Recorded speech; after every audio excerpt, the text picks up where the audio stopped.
Okay, so here we go. I have never made any lesson videos before, but I'm learning Come and Go Blues by the Allman Brothers, the original album version from Brothers and Sisters.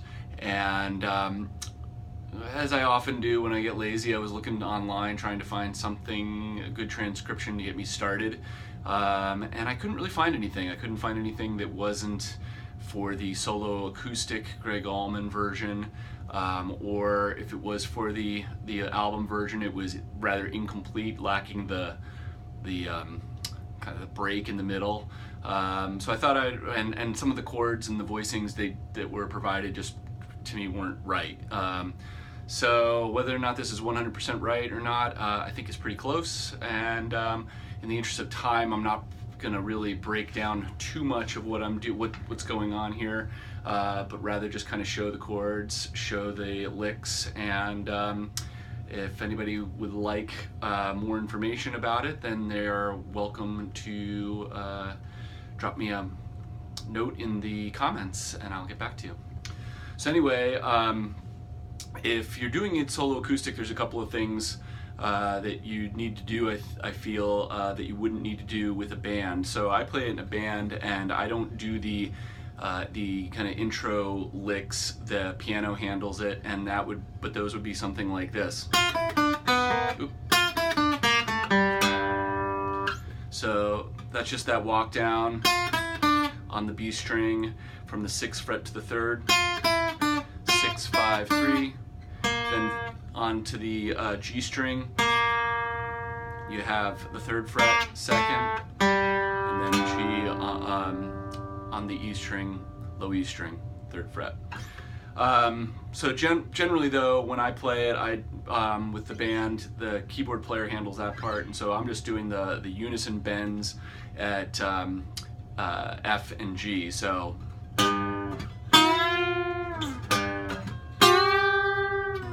and then that goes directly into the chord progression for the verse, which starts basically, again, if you're playing this solo, you probably want to keep the G in the bass on the A string. If not, you're really mostly playing on the D, G, and B strings. And although I occasionally like to throw in the C sharp in the G diminished chord, I think it sounds cool. Anyway, it would basically just be G7. There's that G diminished. I keep the G in the bass, but if you're playing with the band, you can play it like that. To C minor, but again, keep that G in the bass. To a basic G chord. So.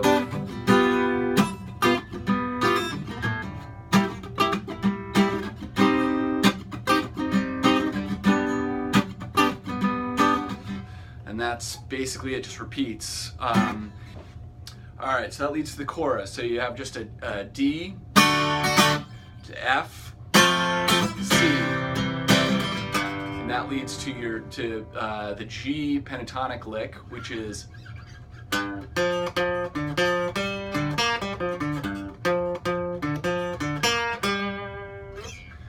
then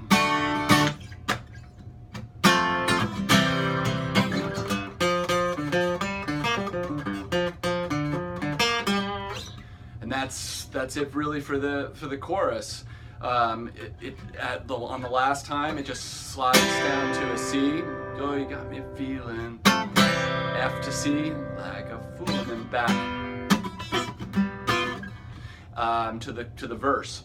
Now, the second verse, well, there's a keyboard solo in there and all that, and you can listen to the recording to figure out how the timing goes. And but when the second verse hits, it ends on what I call sort of a bridge, where it goes to just like an open G chord, and it's like, I don't know.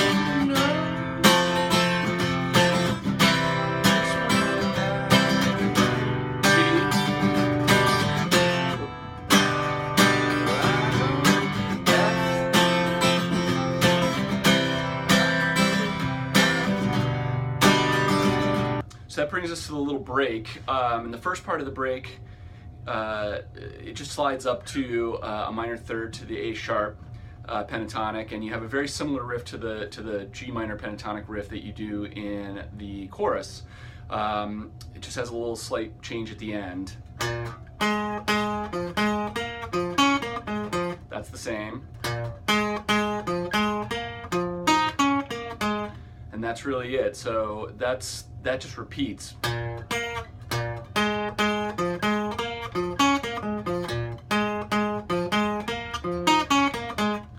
And that's that for that section. So that leads directly to this walk-up riff.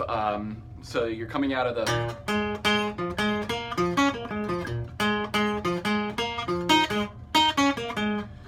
Just go to C.